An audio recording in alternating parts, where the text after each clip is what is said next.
Seperti apa bentuk modern dari balon udara dirigible saat ini dan untuk apa mereka dibutuhkan? Dirigible cargo, penumpang, dan kombinasi kargo penumpang saat ini mampu menyelesaikan berbagai macam tugas.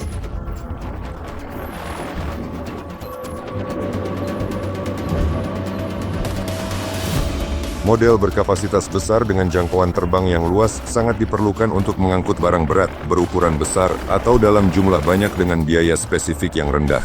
Mereka sangat cocok untuk beroperasi di wilayah terpencil, di mana terdapat keterbatasan dan tidak memungkinkan untuk melakukan pemindahan muatan antar berbagai jenis transportasi. Rumah sakit terbang dirancang untuk memberikan bantuan medis di daerah yang sulit dijangkau atau di zona darurat, sehingga dapat memberikan pertolongan dengan cepat dan efektif. Kapal udara pesiar akan membuka ceruk baru dalam dunia pariwisata, menawarkan cara unik untuk menggabungkan penerbangan santai dengan pemandangan panorama. Ini adalah kesempatan untuk tinggal dan bepergian di resor bergerak di ruang udara. Kapal udara juga dapat digunakan sebagai gudang udara yang menyediakan layanan pemrosesan pesanan online dan pengiriman barang ke penerima menggunakan drone. Seri kapal udara pengamat atmosfer dirancang untuk pemantauan dan pengawasan perbatasan, aktivitas ekonomi, serta situasi darurat. Menghubungkan unit-unit individual ke dalam sel global memungkinkan untuk mencakup wilayah yang luas dengan jaringan pengamatan secara waktu nyata. Terakhir, ada kapal udara stratosfer. Ini adalah perangkat untuk komunikasi, pengamatan, dan pemantauan, serta menjadi alternatif bagi satelit dan sistem penentuan posisi. Kapal udara modern mampu memenuhi kebutuhan di berbagai ceruk komersial dan sosial, baik di rute lokal maupun global. Mereka dapat beradaptasi dengan wilayah penggunaan dan permintaan pengguna dari sektor korporasi, swasta, maupun pemerintah.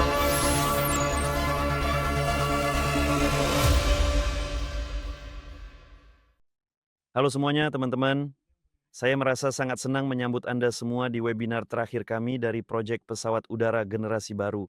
Seperti biasa, saya Gennady Babanin dan hari ini kita akan mengadakan webinar terakhir kita tahun ini. Hari ini kita akan menggunakan format yang sedikit tidak biasa. Kita mencoba beberapa hal dan fitur baru, jadi pastikan di akhir webinar nanti kalian tulis pendapat kalian tentang format seperti ini. Jika kalian suka, kita akan berusaha untuk mengundang tamu-tamu lain lagi ke depannya. Ya, hari ini kita akan memiliki beberapa peserta, tapi sebelum kita mulai, seperti biasa saya minta kalian untuk menulis komentar di chat, tuliskan bagaimana suara dan gambar kami, apakah sudah terdengar dan terlihat dengan baik. Setelah itu kita akan mulai.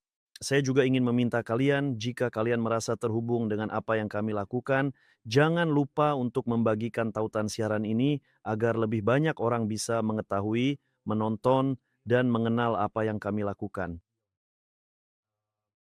Apalagi yang ingin saya sampaikan, seperti yang sudah sempat saya katakan tadi, hari ini formatnya sedikit berubah, akan ada beberapa peserta yang akan hadir. Salah satu dari mereka adalah Fedor Konstantinov, Direktur Teknis Perusahaan Aeronova. Kalian sudah mengenalnya dengan baik, juga akan hadir bersama kita Vadim Zubkevich, yang juga sudah beberapa kali muncul di siaran, dan ada tamu spesial baru yang tidak terlalu sering muncul di depan kamera kita, yaitu Vitaly Tyurin. Dia bertanggung jawab atas bagian produksi dalam pengembangan gondola untuk balon udara Nova 2. Hari ini dia juga akan hadir di siaran, dia banyak menghabiskan waktu di bagian produksi, dan sekarang kami berhasil menemukan waktu yang tepat untuk mengundangnya agar bisa mengetahui lebih detail tentang bagaimana proses produksi berlangsung di tempat kami. Hari ini ada pengumuman penting. Hari ini tanggal 26 Desember yang berarti besok 27 Desember akan terjadi pergantian tahap investasi. Besok tepat tengah malam kami akan beralih dari tahap investasi kedua ke tahap ketiga. Jadi jika Anda sudah cukup lama memperhatikan perkembangan proyek ini, jika Anda sedang mencari momen yang tepat untuk bergabung, maka saat ini adalah waktu terbaik bagi Anda untuk melakukannya. Hal ini dikarenakan mulai hari esok, ketentuan tahap investasi akan berubah dan harga saham akan naik. Ketentuannya tetap akan sama menariknya, namun hari ini adalah waktu terbaik untuk bergabung. Dan ada satu aktivitas tambahan lagi, bersama dengan tim kami memutuskan untuk mengadakan sesi interaktif dan mempersiapkan sesuatu hal yang menarik untuk Anda. Di bagian deskripsi siaran ini, Anda akan menemukan 3 tautan yang mengarah ke video yang telah kami persiapkan secara khusus sebelumnya. Nah, kami telah menghabiskan banyak waktu dan tenaga untuk membuatnya dan kami ingin ada aktivitas di sana. Untuk itu, kami menempatkan 3 tautan beserta pertanyaan untuk video-video tersebut. Anda perlu membuka salah satu tautan tersebut, menonton videonya sampai selesai, dan menjawab pertanyaan yang diajukan khusus untuk video itu. Setelah liburan, kemungkinan besar pada 12 Januari, kami akan mengumumkan hasilnya, memilih komentar yang paling menarik dan bermakna, lalu menyiapkan serta mengirimkan hadiah untuk Anda. Kami akan memilih 10 komentar paling menarik dan mengirimkan paket hadiah untuk Anda. Seperti yang sudah saya katakan, apa saja isinya? Saya akan sedikit, mendemonstrasikan. Pertama-tama akan ada merchandise dari perusahaan Solar Group dan dari perusahaan Aeronova, akan ada kaos seperti ini meskipun sekarang musim dingin, jadi mungkin tidak terlalu relevan tapi bisa dipakai di rumah. Di samping itu akan ada hoodie yang lebih relevan untuk malam-malam musim dingin, agar bisa menghangatkan tubuh Anda serta mengingatkan bahwa Anda adalah bagian penting dari proyek besar dan usaha yang kita jalankan ini. Dan juga akan ada beberapa materi presentasi pemasaran yang menarik serta amplop seperti ini. Ini adalah produk souvenir eksklusif yang sebelumnya belum pernah kami umumkan, jadi untuk saat ini saya belum akan menunjukkannya kepada Anda semua dan para pemenang pertama yang ikut dalam aktivitas ini akan bisa mendapatkan barang-barang kenang-kenangan berharga seperti ini untuk dibawa pulang. Lalu apalagi? Sepertinya itu saja. Sekali lagi mengenai ketentuannya, di deskripsi ada 3 tautan ke video, Anda harus menontonnya dan sesuai dengan pertanyaan yang berkaitan dengan video tersebut, tuliskan jawaban yang lengkap. Pada tanggal 12 Januari, kami akan merangkum hasilnya, memilih komentar yang paling menarik, menghubungi Anda, dan menentukan pemenangnya. Sepertinya itu saja, jadi saya rasa kita bisa istirahat sejenak sekarang. Kami akan mengundang para tamu, mempersilahkan semua orang duduk, dan agar Anda tidak bosan, kami akan memutar salah satu video kami, jadi jangan beralih, kami akan segera melanjutkan. Teman-teman, saya menyapa kalian semua. Vadim Vasilyevich, selamat siang. Selamat siang ya. Vitaly Lvovich. Nah, sebentar lagi tahun ke-25 akan segera berakhir.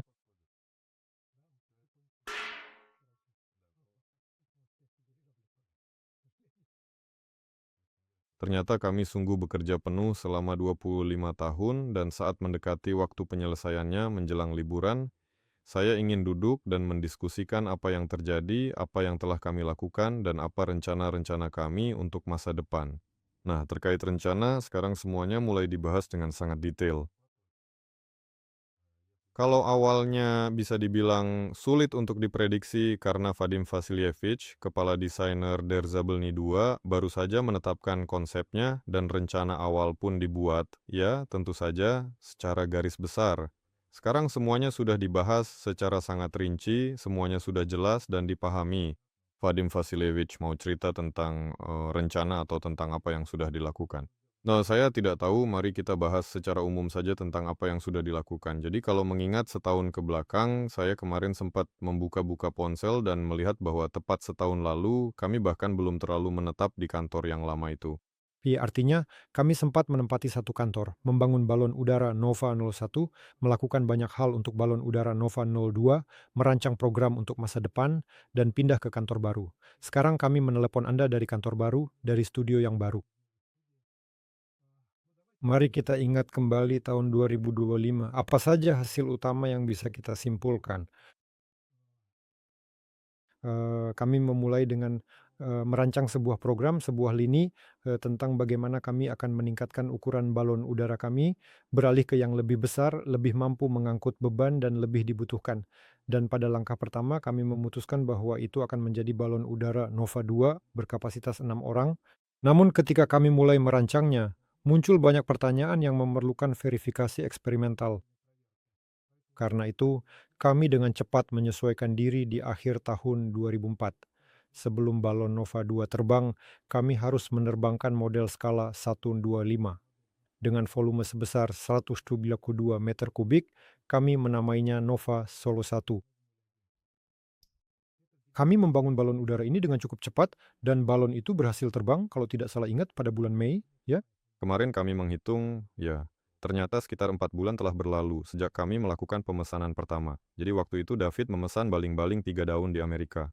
Dan tepat 4 bulan kemudian, ketika baling-baling itu tiba, mereka menjadi elemen terakhir yang melengkapi semuanya. Sambil menunggu baling-baling itu datang, kami menyelesaikan semua hal lainnya.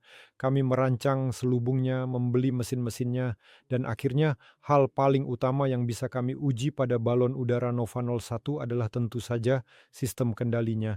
Di sana ada fitur yang cukup baru, yaitu seluruh pertukaran informasi dilakukan melalui serat optik, dan teknologi ini kemudian kami terapkan pada balon udara Aerolet, serta teknologi yang sama juga akan digunakan pada balon udara Nova 2. Telah diuji, bisa dibilang, penentuan orientasi menggunakan sensor GPS yang dipasang pada jarak yang cukup jauh, yaitu satu unit terletak tidak jauh dari bagian hidung dan satu lagi tidak jauh dari bagian ekor, sehingga jarak antar keduanya sekitar 14 meter, sementara panjang total balon udara adalah 17 meter. Dan seluruh sistem ini menunjukkan kinerja yang sangat efektif. Jadi semua yang telah kami hitung, semuanya terbukti benar. Artinya, balon udara Novono 1 terbang dengan stabil, responsif terhadap pilot, stabil, dan kami berhasil melakukan banyak kali lepas landas dan pendaratan. Bahkan inilah salah satu keunggulan utama yang sangat menonjol dari balon udara Nova 2, yaitu kemampuan teknisnya yang luar biasa canggih untuk berlabuh secara mandiri tanpa bantuan tim darat ke tiang tambat rendah yang tersedia, pada dasarnya ke sebuah jangkar dengan memanfaatkan mekanisme penggunaan simpul tambat yang dirancang secara khusus yang terletak di area bagian paling bawah dari struktur gondola tersebut. Teknologi ini akan diterapkan pada semua balon udara berikutnya, baik di Nova 28 maupun 35, dan untuk pertama kalinya telah diuji pada balon Nova 01. Hasilnya menunjukkan bahwa pilot eksternal dapat dengan cukup percaya diri menuju titik tambat dan memeriksanya tanpa bantuan tim darat. Ya, satu-satunya hal yang ingin saya catat adalah bahwa kunci berfungsi, proses flugirasi berhasil, dan secara keseluruhan dinamika pendekatan dan pengaitannya juga berjalan dengan baik. Namun, memang ada beberapa kekurangan. Kami menemukan bahwa proses pelepasan agak sulit karena perlu memberikan dorongan ke arah berlawanan. Jadi, geometrinya kunci akan sedikit diubah, tetapi secara umum konsepnya berhasil. Bahkan Dmitry Sergeyevich Fomily menerapkan hal yang sama pada aeroletnya. Baik, dan sesuai dengan itu, tahun 2025 berjalan di bawah tanda proyek balon udara Nova 2 karena itu adalah proyek utama kami. Kami ingin memperkenalkan banyak hal baru, khususnya kami ingin mencoba teknologi baru dalam pembuatan gondola. Nanti Vitaly Lvovich akan menjelaskan lebih detail tentang hal itu. Hal ini berkaitan dengan upaya kami untuk mengurangi bobot. Balon udara berkapasitas 2.000 meter kubik ini harus ringan, baik versi tanpa awak bermuatan 500 kg untuk jarak 500 km maupun versi berawak berkapasitas 6 orang dengan durasi terbang lama. Ini adalah konstruksi penerbangan standar yang dirancang seperti pada umumnya. Saya akan bertanya pada Vitaly Lvovich, sang penggagas utama, tentang pembuatan gondola dan mengapa kita memakai teknologi ini.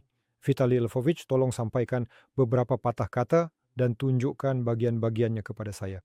Selamat siang. Nah, pertanyaannya adalah bagaimana kita bisa menciptakan teknologi ini? Pada prinsipnya, ini merupakan sebuah teknologi standar yang umum digunakan untuk pembuatan kit pesawat terbang, di mana sebuah bagian rusuk bisa dibilang dipotong dengan sangat presisi menggunakan mesin laser canggih atau mesin CNC modern, dan kemudian dengan menggunakan bantuan mesin pres sederhana, bagian tersebut diubah menjadi elemen struktur yang sangat kaku dan memadai yang sudah memiliki rak, flensa, serta semua komponen perlengkapan pendukung lainnya secara lengkap. Inilah keunggulan utamanya, yaitu elemen ini dibuat dari satu blok cetakan, artinya 2 operasi dilakukan sekaligus. Vitaly Ivanovich, sepertinya Anda pernah menyebutkan nama pengembang teknologi ini, ya?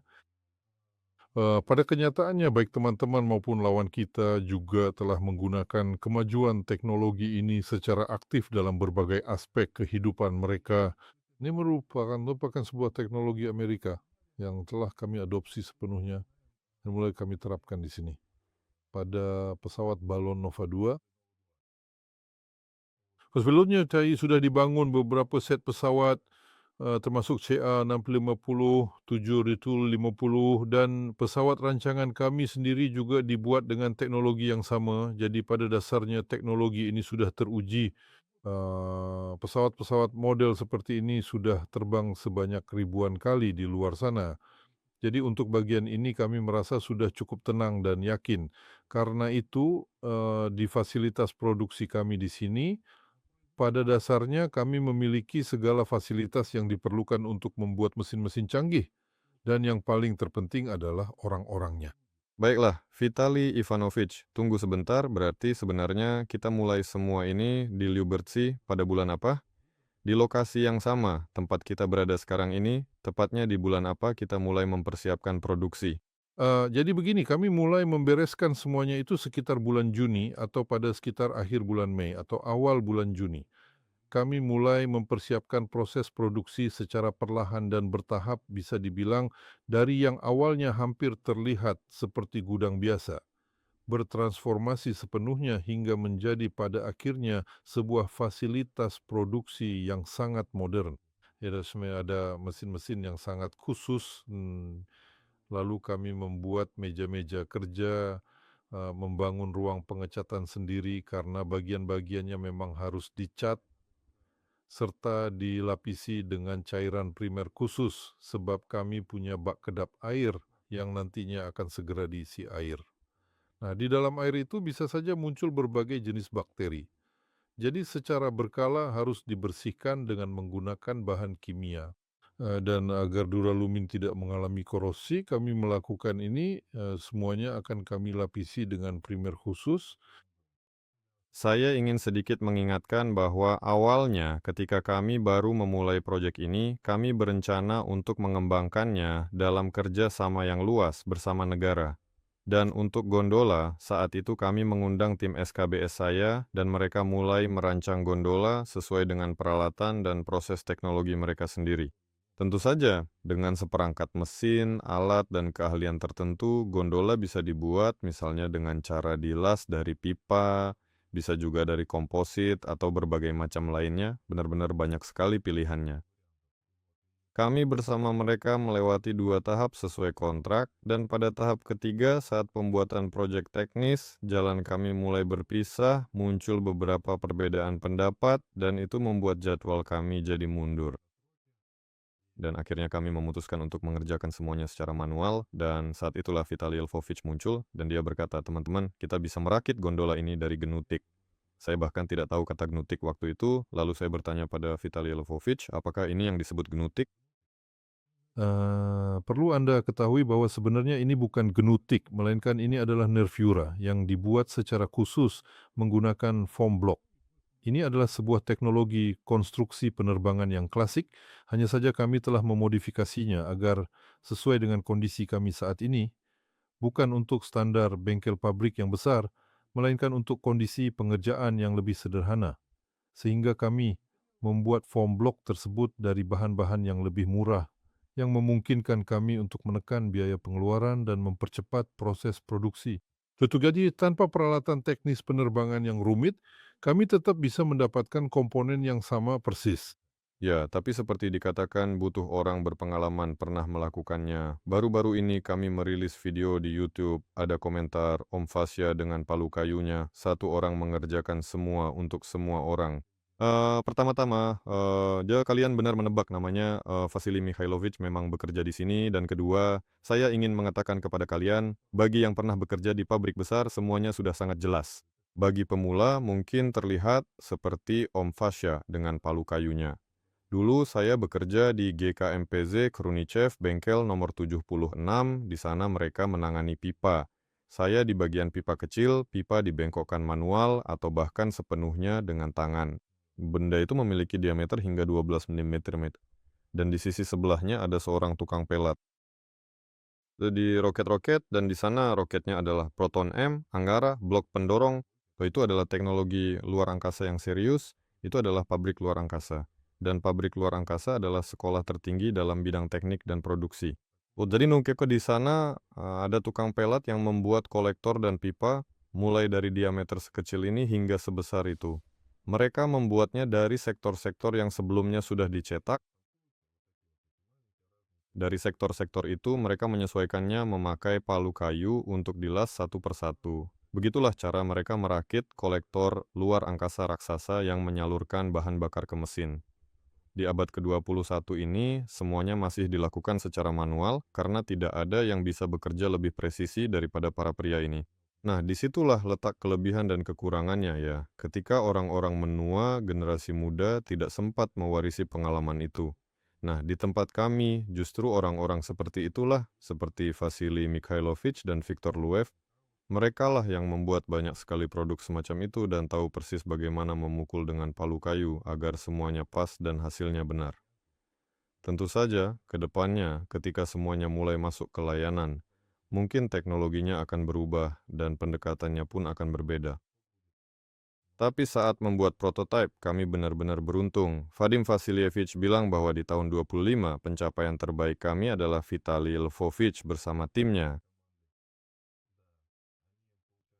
Vadim Vasilievich, kamu ingat tidak di bulan apa kita mulai mengerjakan gondola dan sepenuhnya? Tidak, kami mengerjakan gondola itu selama sepanjang tahun penuh gitu, mulai dari tahun 2024. Kami memang melewati beberapa tahap. Jadi, gondola pertama tentu saja dibuat dari pipa dengan lapisan plastik, tapi Vitaly Lvovich meyakinkan kami pada musim semi, tahun 25 bahwa teknologi seperti itu lebih baik untuk prototipe. Dan lihatlah, gondola Nova 2 ini adalah sebuah unit dengan panjang sekitar 7 meter.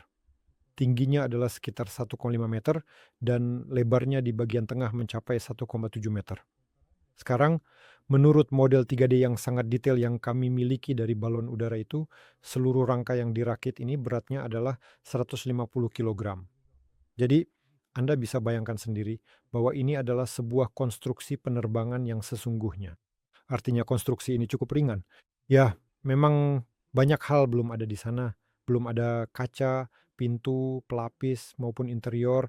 Tapi saya rasa kita tetap masuk batas berat maksimum, di mana seluruh gondola hanya diberi jatah 300 kg. Saya pikir kita bahkan bisa membuatnya, tentu tanpa sistem tenaga, kita bisa membuatnya sedikit lebih ringan lagi. Saya percaya hal itu. Karena Fedor sudah menyebutkan tentang sistem tenaga, kami juga telah melakukan beberapa iterasi pada sistem tenaga tersebut.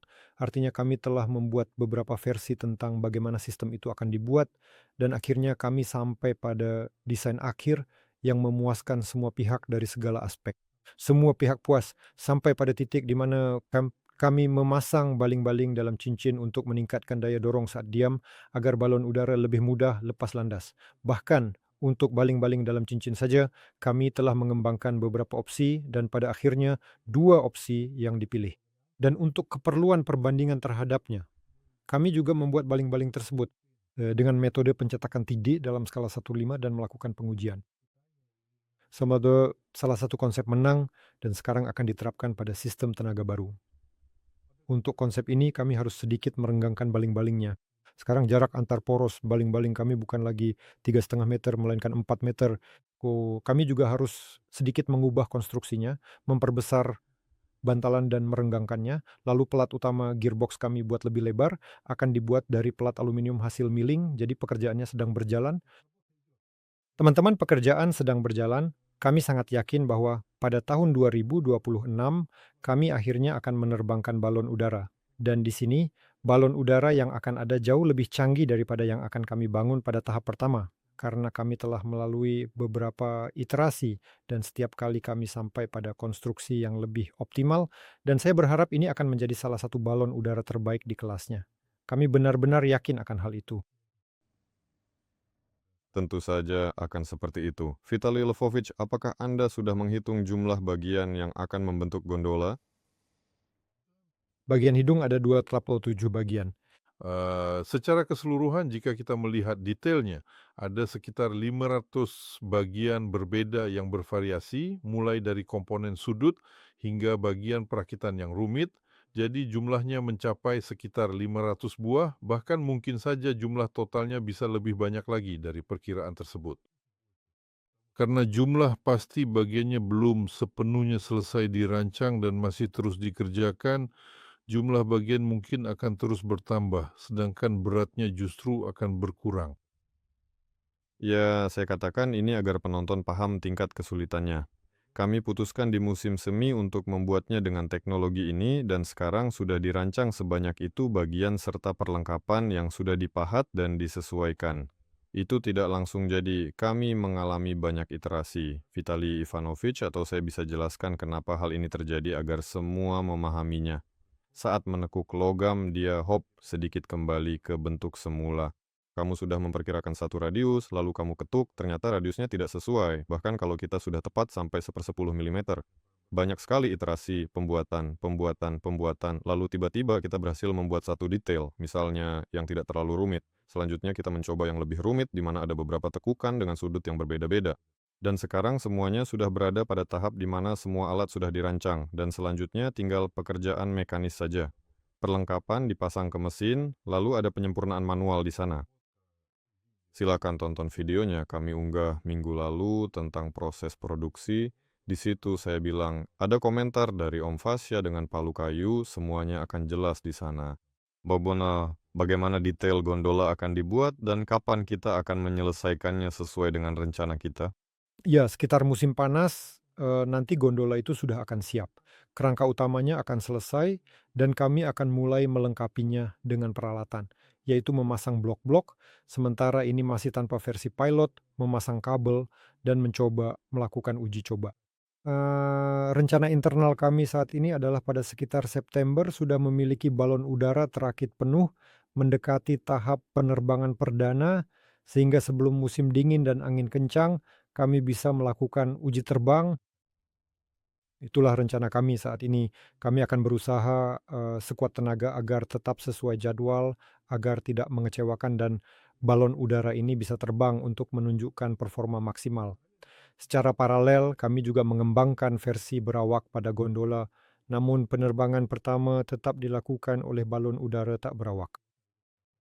Ya, seperti yang dikatakan Vadim, ya banyak hal tentu belum siap seperti jendela dan pintu, juga interior dan sebagainya, tapi itu tidak diperlukan untuk laboratorium terbang internal Nova 2 tak berawak yang sudah dilengkapi dan bisa terbang dengan sistem kendali yang sama persis seperti Nova 01, artinya bisa dikendalikan dari jarak jauh oleh pilot eksternal atau sepenuhnya tanpa awak. Sampai sekarang masih ada perdebatan apakah kita akan mengembangkan gondola yang sama ini agar bisa dipiloti juga.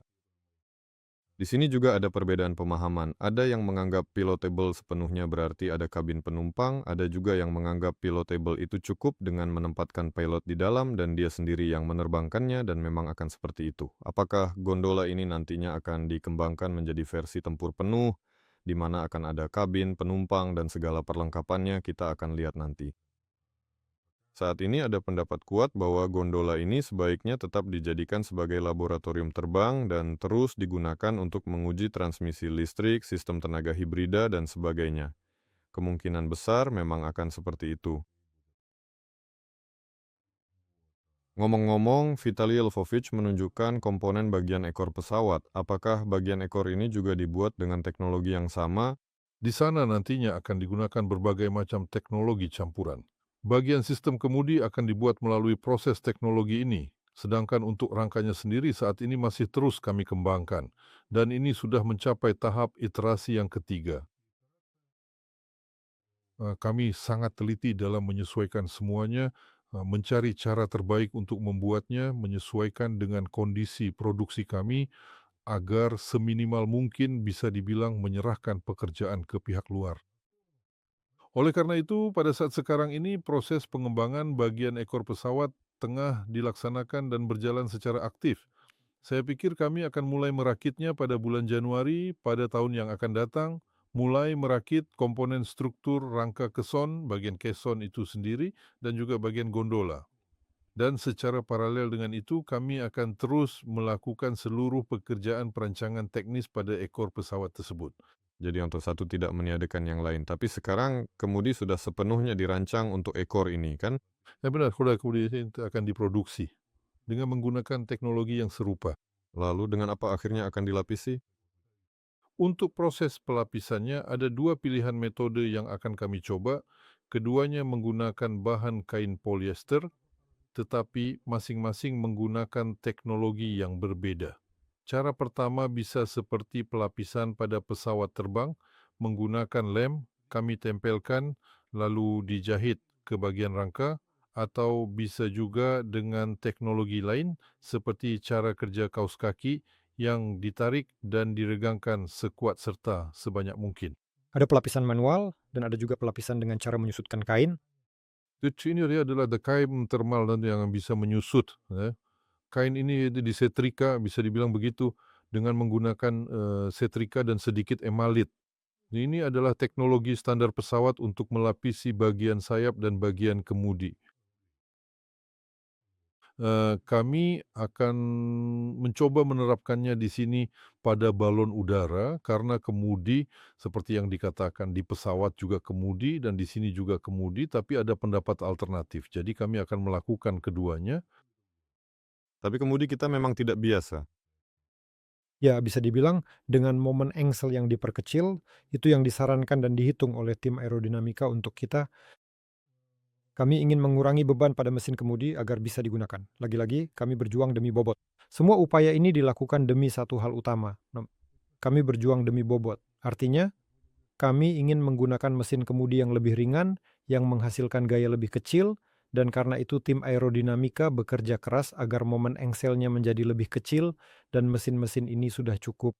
Apa keistimewaan dari kemudi ini? Boleh dijelaskan? Bolehkah ini dibuka? Mereka bisa kita katakan akan sedikit cekung karena fitur aerodinamis yang dirancang sedemikian rupa. Mereka tidak akan cembung, melainkan sedikit cekung. Dalam hal ini, momen engsel pada setir akan menjadi lebih berkurang.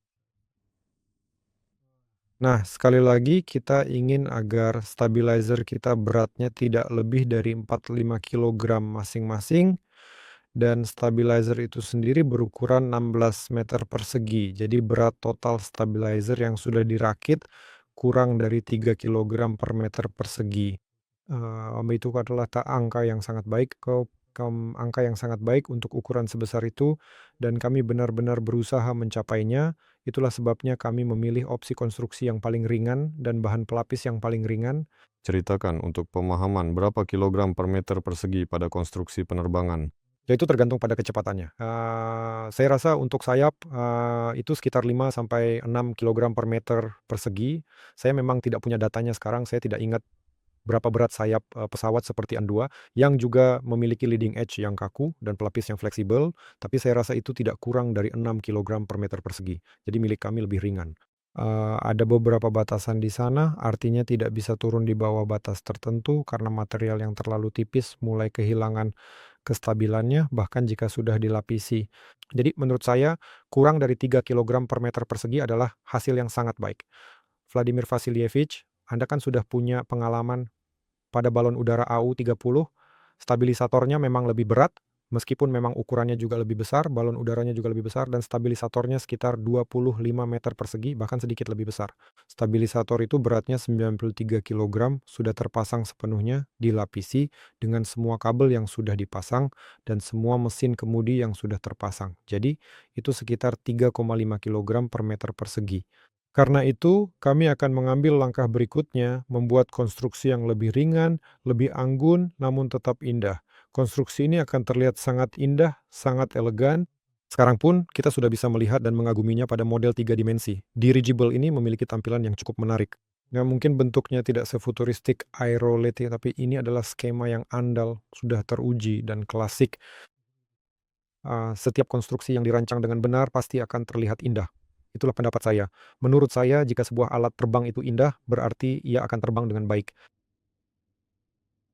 Ya, memang ada benarnya juga. Dan mengenai aerolate, ternyata memang lebih rumit dibandingkan Novinol 1.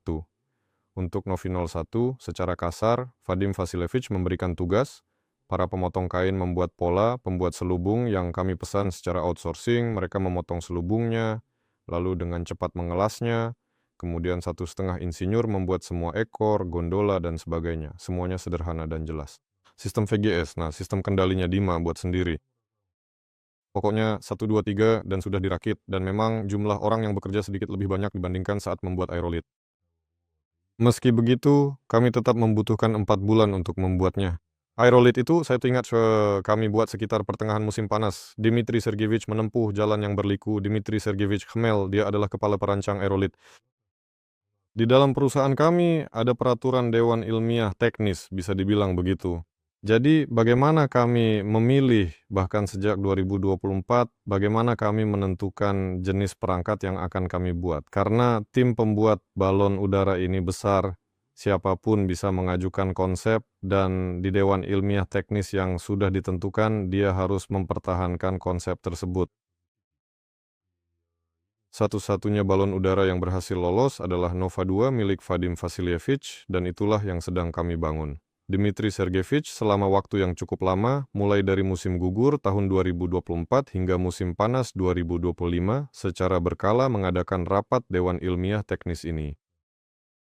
Dia terus mencoba, dan pada akhirnya dia diberikan sedikit kepercayaan karena dia belum bisa membuktikan apapun dari Vadim Vasilyevich sampai sekarang. Tidak, saya sangat paham apa yang ingin dia buktikan kepada saya. Dan mungkin saya sendiri sebenarnya tidak ingin terlalu masuk ke dalam perdebatan teknis kita, tapi jika Fyodor Sergeyevich bersikeras, konsep saya adalah bahwa bahkan struktur klasik pun memiliki sifat penahan beban yang sangat baik sesuai dengan semua yang kita miliki. Ternyata, bahkan untuk sebuah balon udara panas yang memiliki desain klasik, struktur badan aerodinamis dari model Nova 2 ini, pada saat mencapai kecepatan sekitar 100 km per jam, diketahui mampu secara efektif menahan beban berlebih yang mencapai hingga 50% dari total keseluruhan daya angkat aerostatiknya. Artinya, ia bisa lepas landas ketika sudah mencapai kecepatan dengan kelebihan beban yang mendekati 1 ton. Jadi, jika ia memiliki 2000 meter kubik, diantaranya 1850 adalah volume gas, artinya daya angkat aerostatik sekitar 1850 kg, dan tambahan sekitar 900 kg lagi bisa dibawa berkat aerodinamika. Masalahnya adalah kita tidak bisa lepas landas dengan kelebihan beban seperti itu. Kita tetap harus lepas landas secara vertikal, kita tidak boleh berlari untuk lepas landas. Jadi masalah utama adalah saat lepas landas. Dan juga mereka membuat badan pesawat penopang yang sangat futuristik. Ya, itu luar biasa, tentu saja akan menahan beban berlebih yang besar, tapi masalah bagaimana cara lepas landas tetap saja tidak terpecahkan. Dmitri Sergeyevich mengusulkan skema multi baling-baling yang sangat canggih, 4 baling-baling dengan daya angkat besar, tapi mari kita lihat nanti saat uji coba nyata aeroleta, seberapa efektif skema aerodinamis ini. Karena itu menurut saya kita bisa berdebat sebanyak apapun, tapi eksperimen nyata akan membuktikan segalanya. Apabila di dalam kapal udara ini berhasil dibuktikan bahwa ia jauh lebih efisien dari segi daya angkut, maka hal tersebut sungguh luar biasa. Segala pujian untuk Dmitri Sergeyevich. Kita akan terus memantau perkembangannya, mungkin bahkan menyesuaikan rencana kita. Tapi mari kita tunggu dengan rendah hati penerbangan dan lepas landas pertama, di sana semuanya akan jelas. Pertanyaan tentang kapan penerbangan pertama dilakukan bagi mereka yang mengikuti proyek ini dari dekat. Kami menunda karena berbagai alasan, dan Dubai adalah alasan utama penundaan tersebut. Saya ingin menyatakan ini dengan tanggung jawab. Kemarin, jam 10:30 malam, kami menyelesaikan perakitannya. Ia telah melewati semua uji stres, sekarang siap terbang, dan sempat terlintas pikiran, ia sudah melewati uji coba darat, banyak detail yang harus diperhatikan di sana. Semalam terpikir langsung membawanya keluar, tapi warga Moskow pasti tahu kondisi semalam. Saat buka pintu hanggar, ternyata badai salju, jadi kami pun mengerti. Sebenarnya untuk penerbangan pertama, cuaca seperti itu benar-benar tidak tepat. Penerbangan pertama harus dilakukan dalam kondisi yang ideal, memang selalu begitu. Boris Sanich telah menjelaskan metodologinya kepada kami. Jadi di sini juga untuk Nova 01 semuanya jadi lebih mudah. Vadim Vasilyevich dan Boris Andreevich menyiapkan metodologi, dan kami hanya mengikuti metodologi itu untuk melakukan perakitan, pengujian di darat, lalu penerbangan pertama, dan seterusnya. Semuanya jelas, lakukan A, B, C, D, E, dan semuanya akan berhasil. Nah, Dmitry Sergeyevich memang seperti itu, dia selalu bekerja di departemen desain umum. Ya, dia memang selalu menangani desain umum. Ya, dan sangat sering dia juga mengerjakan berbagai pengembangan konseptual, memikirkan semua ide-ide itu dan mengumpulkannya, tapi sebagai kepala desainer dia belum pernah. Dia punya kesempatan, biarkan dia memanfaatkannya. Kami semua hanya menginginkan yang terbaik untuknya karena kami sudah mencurahkan begitu banyak tenaga. Kami semua ingin agar perangkat ini bisa terbang. Kami sangat menantikan hal itu. Ya, itu Vitaly Lvovich bersama timnya yang membuat bagian ekor pesawat itu. Ada 2 sirip horizontal, 2 sirip vertikal, 2 sirip horizontal tambahan, rangka utama besar di bawah seluruh balon udara, gondola depan, dan penguatan di bagian hidung. Semua itu sudah dibuat sejak lama, tapi memang masih ada banyak pertanyaan kecil lainnya. Sekarang semuanya sudah dirakit, tinggal menunggu kondisi cuaca yang tepat saja. Sebenarnya, rekan-rekan kami dari Baumenka, saya tidak tahu seberapa rahasia hal ini. Dalam waktu dekat, mereka berencana meluncurkan perangkat itu dan mereka sudah memberitahu kami hari di mana, sepertinya akan benar-benar tenang tanpa angin. Itu hanya akan berlangsung beberapa jam saja. Ya, mereka menggunakan model prediksi cuaca yang canggih. Jadi kemungkinan besar pada hari itu kami akan pergi dan itu akan terjadi sebelum tahun baru. Jadi untuk saat ini kami hanya bisa berharap agar tidak berjanji terlalu banyak. Saya tetap ingin mengatakan beberapa kata tentang Dubai. Kami sudah banyak bercerita tentangnya, tapi mari kita coba buat kesimpulan. Saya bahkan tidak menduga sebelumnya bahwa stand kami dan secara umum di Rizable akan benar-benar menarik begitu banyak perhatian. Karena orang-orang terus-menerus mendatangi stand kami tanpa ada henti-hentinya.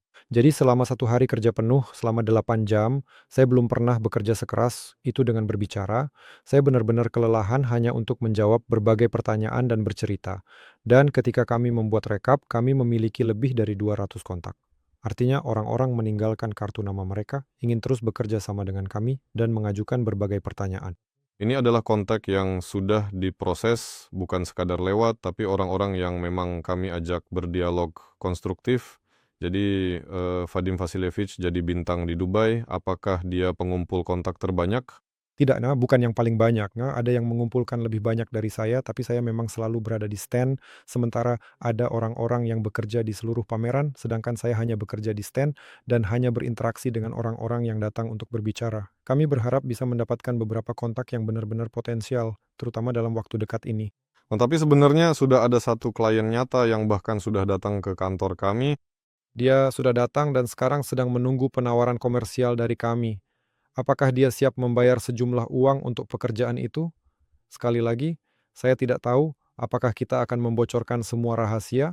Tapi secara awal dia sudah setuju. Jangan bocorkan dulu setelah tanda tangan dokumen baru berguna. Intinya, orang ini sangat tertarik. Ternyata dia warga Rusia di Dubai yang bertemu sesama warga Rusia di bidang balon udara. Awalnya, dia menerima tawaran dari orang Prancis dan sempat mencobanya. Di sana harga dan tenggat waktunya sudah jelas. Tapi sepertinya karena alasan politik, ya ada berbagai alasan di sana.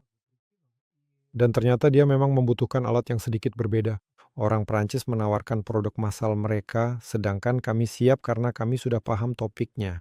Ini juga merupakan alat balon udara, tapi bukan balon udara jenis dirigible, bisa dibilang begitu. Dan kami siap membuat sesuatu yang benar-benar sesuai dengan kebutuhannya. Jadi dia bahkan sudah datang ke kantor kami di Moskow, kami duduk bersamanya pada suatu malam, lama membahas berbagai aspek kecil tentang apa yang dia butuhkan, dan kami berjanji bahwa sekitar bulan Januari kami akan menghitung biaya secara final, berapa harganya, dan menawarkan kepadanya untuk memesan pengembangan alat tersebut beserta pembuatannya. Itu juga akan terjadi pada tahun 2025, karena maksud saya tahun 2026. Maaf, pada tahun 2026. Saya masih belum bisa menyesuaikan diri bahwa kita akan memasuki tahun baru, jadi pada musim gugur dia mengharapkan bahwa unit pertama akan dipasang di fasilitasnya dan dia akan mulai melakukan uji coba operasional.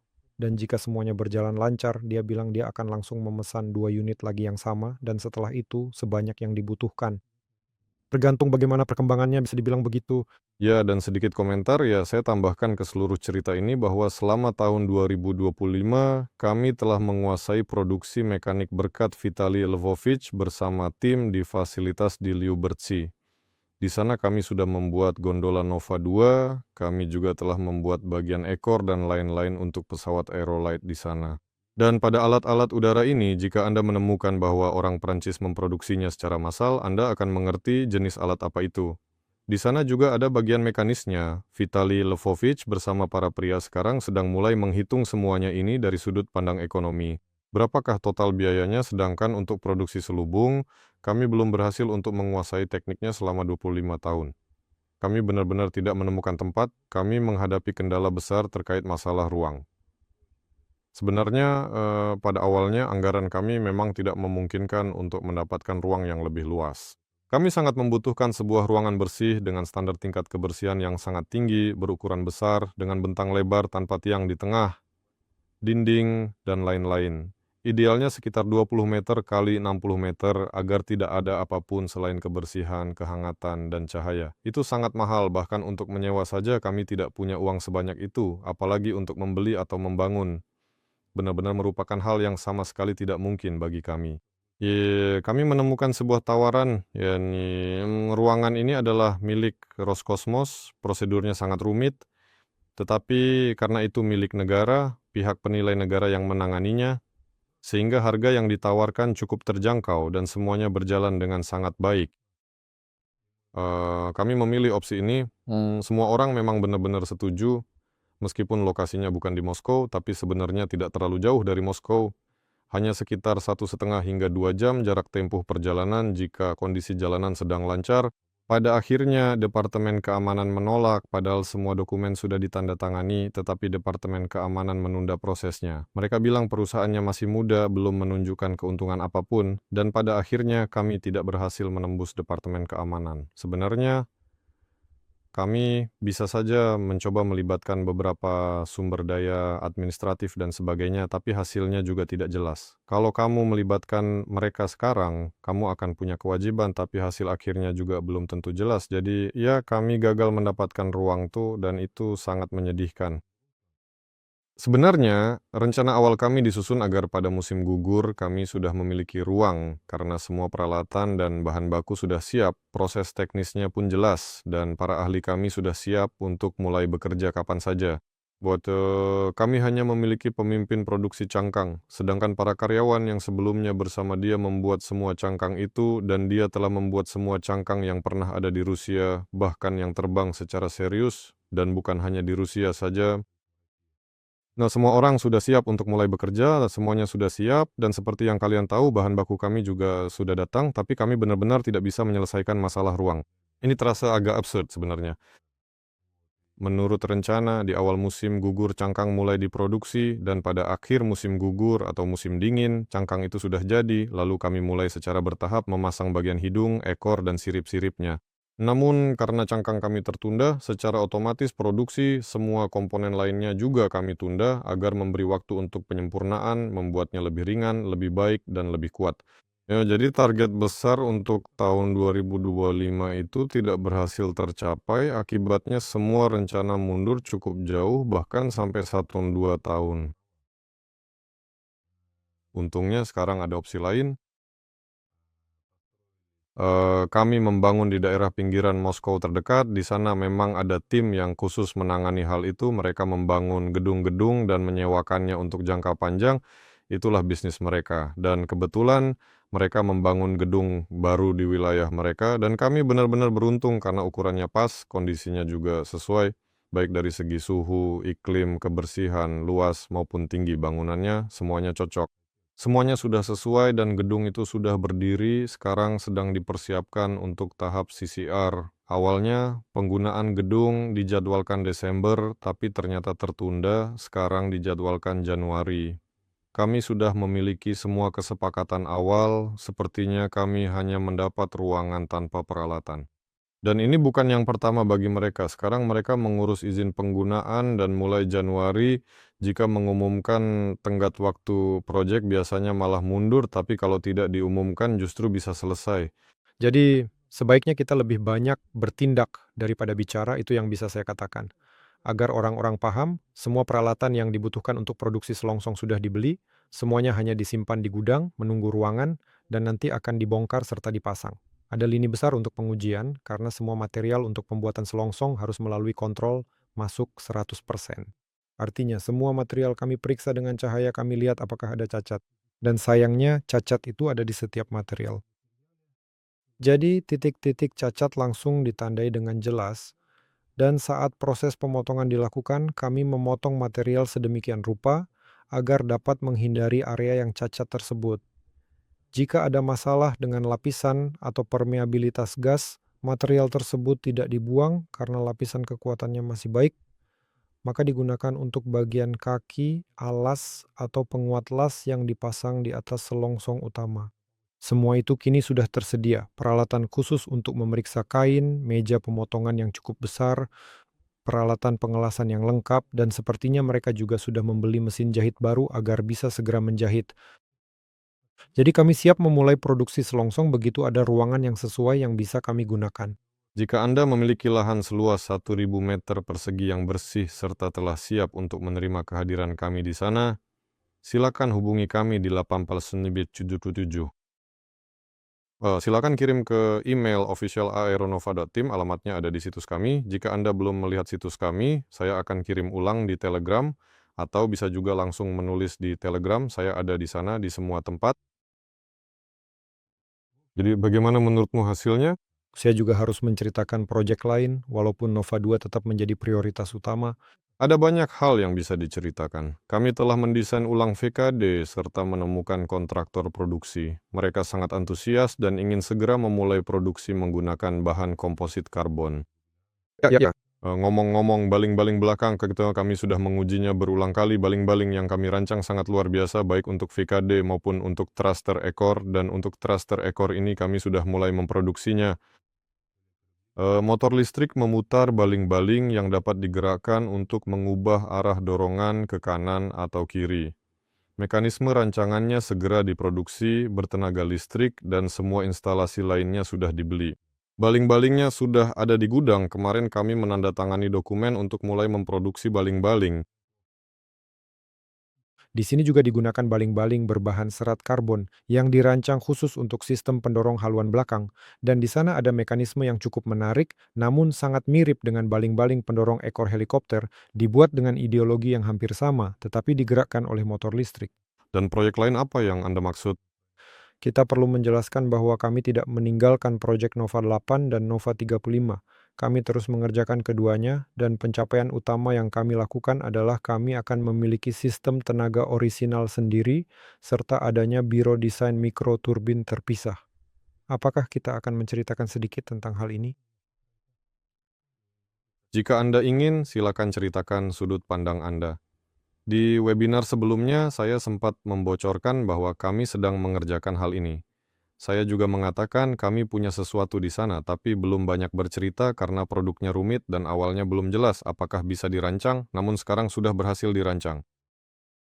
Ya, supaya semua orang paham, di kapal udara modern semuanya memiliki vektor dorong yang dapat diputar. Artinya, kita harus memutar unit tenaga kita agar bisa menghasilkan dorongan ke atas sehingga bisa lepas landas secara vertikal. Hal ini sebenarnya bisa dilakukan dengan menggunakan sistem transmisi mekanis yang sangat kompleks, seperti halnya yang sedang kami upayakan dan lakukan sekarang pada proyek pengembangan Nova 2 ini. Mesin-mesin itu sebenarnya bisa diputar, asalkan sistem pelumas mesin itu sendiri memungkinkan untuk diputar. Pada kapal udara AU-30 yang kami buat sudah 15 tahun lalu, di sana digunakan mesin buatan Ceko, Lomprag, dan keistimewaannya adalah sistem pelumasnya dirancang sedemikian rupa sehingga mereka dapat beroperasi secara vertikal dalam waktu yang cukup lama tanpa mengalami kekurangan oli sama sekali. Produksi mesin Lompraga telah resmi dihentikan. Jadi saat ini hanya tersisa beberapa unit yang bisa ditemukan sehingga sangat tidak mungkin mengandalkan mesin tersebut. Oleh karena itu, pada kapal udara Nova 2 kami menggunakan skema satu mesin dengan transmisi putar yang cukup rumit dari satu mesin ke dua mesin baling-baling cincin. Kami telah sepenuhnya menyelesaikan tahap perancangan dan sekarang beralih ke tahap produksi dan pengujian pada kapal udara Nova 2. Pertama, kami akan menguji seluruh sistem tenaga ini yang telah dirakit bersama di darat di atas stand uji. Setelah itu, kami akan memasangnya pada kapal udara Nova 2 dan melakukan penerbangan percobaan. Menurut perhitungan kami, semuanya berjalan sangat baik. Daya dorongnya hampir 500 kg untuk kapal udara berkapasitas 2000 meter kubik. Kendaraan udara ini seharusnya benar-benar bisa terbang. Semuanya ringan, memiliki desain yang cukup kompak, dan secara ideologis juga sudah tepat. Namun untuk kapal udara yang ukurannya jauh lebih besar, kami tidak melihat adanya kemungkinan menggunakan mesin putar yang mudah diputar, dan transmisi mekanis dengan peningkatan daya juga menjadi masalah teknis yang signifikan. Oleh karena itu, kami memilih untuk menggunakan sistem tenaga hibrida yang lebih efisien. Pada kapal udara Nova 8 dan Nova 35, kami akan melengkapi keduanya dengan unit tenaga. Yang berfungsi sebagai komponen jantung utama dari kapal udara ini adalah mesin turbin gas yang bertugas untuk menggerakkan generator listrik berputaran tinggi. Selain itu, ini juga merupakan sebuah produk unik yang dapat menghasilkan energi listrik pada kecepatan putaran 40.000 putaran per menit. Dapat dikatakan secara lebih mendalam bahwa ini adalah produk yang cukup rumit dan unik, menghasilkan 300 kW pada 40.000 putaran, dan ukuran seluruh generatornya memiliki dimensi yang sangat ringkas dan kecil. Namun beratnya hanya sekitar 15 atau 20 kg, dan unit tenaga lengkapnya kurang dari 80 kg. Generatornya omong-omong sudah sepenuhnya dibuat. Kami memesannya di Tiongkok karena di Rusia kami sama sekali tidak menemukan yang seperti ini, bahkan yang mendekati pun tidak ada. Generator telah lulus uji mode stator yang awalnya berfungsi memutar turbin. Nah, dalam mode stator sudah diuji dan sekarang pengujian dalam mode generator akan segera dimulai. Ada videonya, saya bisa kirimkan. Dan sesuai dengan itu, nantinya baling-baling akan kami putar menggunakan motor listrik. Jadi motor listriknya juga sudah dipilih dan secara umum sudah jelas seluruh konstruksi dari sistem tenaga listriknya.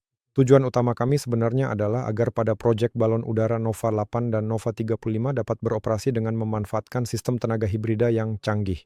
Bahkan pada awalnya, kami sempat berencana untuk mencoba membuat balon udara Nova 2 dengan sistem transmisi listrik agar bisa menguji proses pembuatan Nova 2 dengan transmisi listrik tersebut secara mendalam.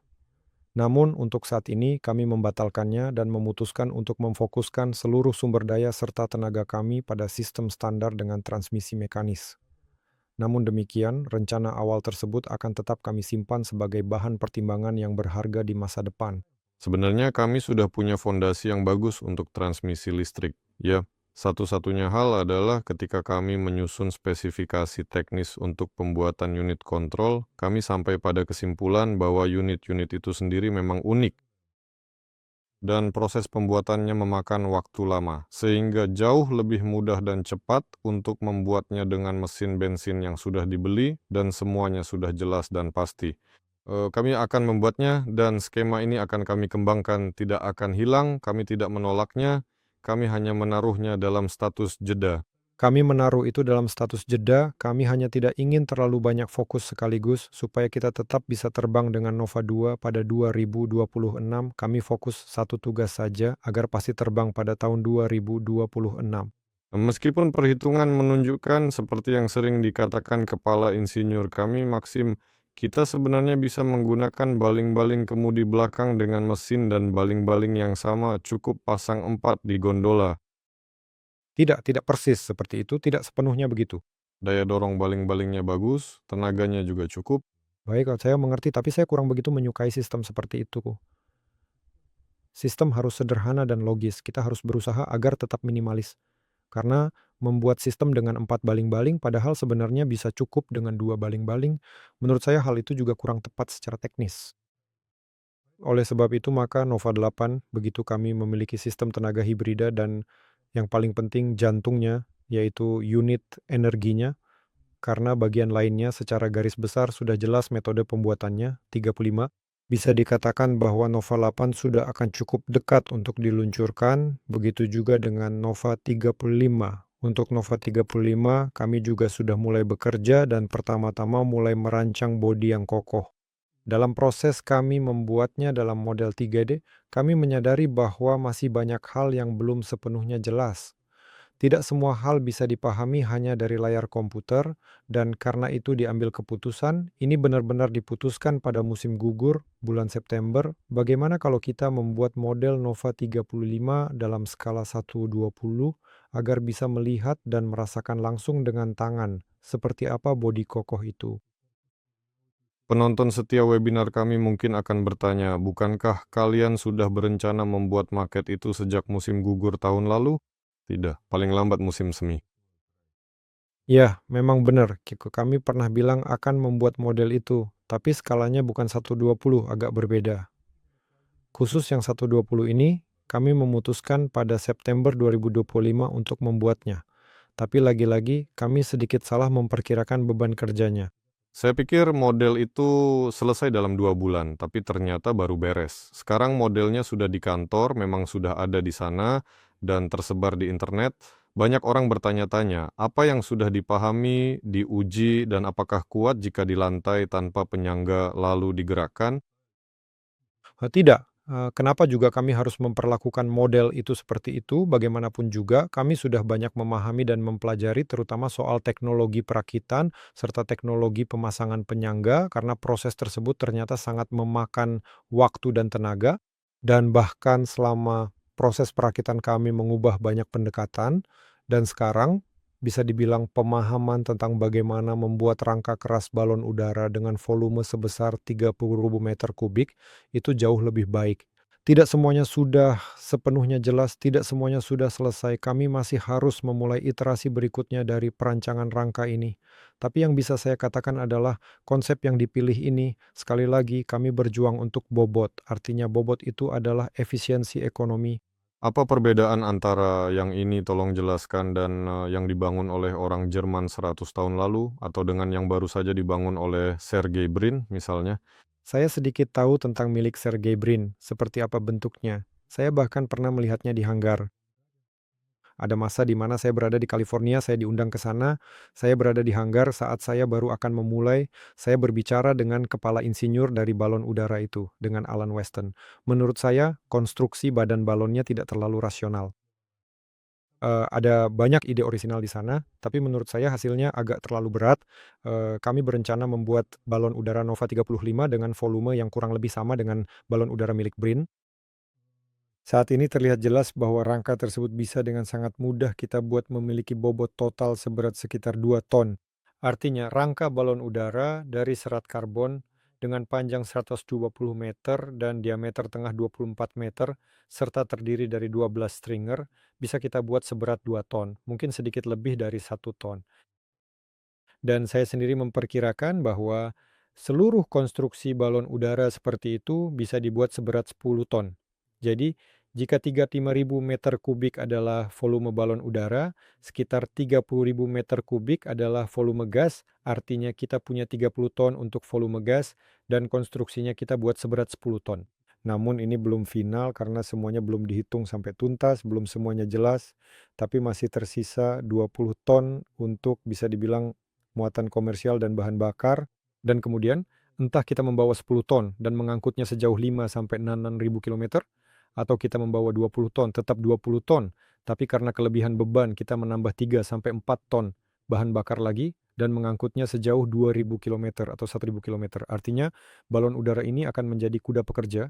Ini adalah balon udara transportasi yang sesungguhnya karena pesawat kargo dengan kapasitas 20 ton sudah banyak di dunia, mereka beroperasi dan menghasilkan uang. Ini sudah merupakan balon udara transportasi yang nyata.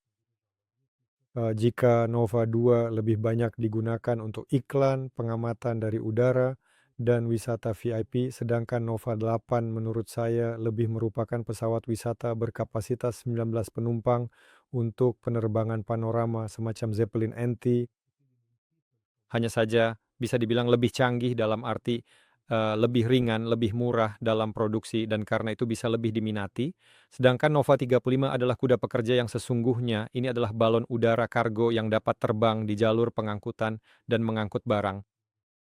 Kita harus bekerja, omong-omong, berdasarkan hasil dari Dubai, ada minat besar dari perusahaan transportasi, dari perusahaan logistik. Kami tetap berkomunikasi dengan mereka dan akan memikirkan bagaimana perangkat seperti ini bisa digunakan untuk membangun jaringan transportasi modern. Vitali Ivanovich, kamu belum bosan duduk, kan? Sebenarnya kami memang tidak menanyakan apapun soal proses produksi. Sebenarnya saya punya pertanyaan, saya tidak ingin memotong. Tadi Anda bilang skema 2 baling-baling pakai mesin bensin yang dipasang di gondola, dan saya ingin bertanya ke Vitali Ivanovich, Apakah di dalam gondola nanti akan berisik? Dan bagaimana rencana kita agar lebih senyap di sana? Mesin, maksudnya baling-baling di dalam cincin, memang sedikit kurang berisik, tapi tetap saja akan ada suara bising yang muncul. Namun, seperti yang sudah dikatakan, kita akan segera mengatasinya dengan memasang material peredam suara berkualitas. Jadi, dalam proses konstruksi pada unit gondola tipe Nova 2 ini, pada dasarnya sudah diterapkan konsep peredaman suara secara menyeluruh. Nah, kami akan berusaha keras untuk mewujudkan hal tersebut dengan sebaik mungkin. Nova 8 juga akan menggunakan gondola, di sana gondolanya terpisah-pisah, ada gondola tempat unit tenaga dan energi, ada 2 unit yang akan ditempatkan lebih dekat ke penyangga belakang, jadi gondola penumpang murni tidak akan memiliki sumber kebisingan apapun. Baling-baling berada di bagian luar, unit tenaga dan energi terletak di buritan cukup jauh, dan gondolanya besar, luas, bersih, terang, dengan jendela-jendela besar. Jadi terbanglah, lihatlah, nikmatilah semuanya untukmu, untuk penumpang, sedangkan Nova 35 sudah menjadi perangkat yang kokoh dan semuanya bisa diintegrasikan ke dalam badan pesawat. Vitali Lvovich, bagaimana kita akan membangun yang sepanjang 120 meter? Ya, tentu aja kita harus mulai berpikir. Ya, kita benar-benar harus berpikir dengan menggunakan berbagai macam teknologi-teknologi yang sangat mutakhir. Ya tidak, karena di sana masih banyak sekali tantangan teknologi. Sejauh ini, bisa dibilang ini belum terbentuk sepenuhnya. Konsepnya lumayan matang, tapi bagaimana cara memproduksinya belum terbentuk. Karena seperti kata pepatah, ada banyak sekali pilihan. Dan yang terpenting, Kita perlu mengurangi intensitas tenaga kerja dalam perakitan, karena hal ini secara langsung memengaruhi biaya perangkat.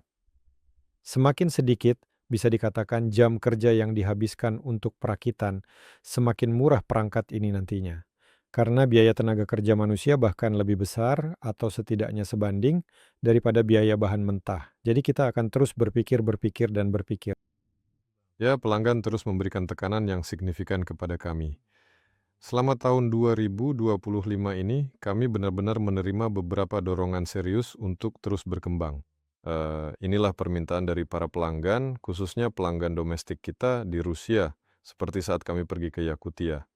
Di sana ada permintaan yang sangat jelas untuk drone kargo 3 ton, di mana U-8 yang dimodifikasi bisa digunakan, baik versi 30 maupun 60, sedangkan versi 10-20 tidak ada di sana. Membangun badan pesawat kokoh langsung untuk 30 ton memang menakutkan, jadi harus bertahap.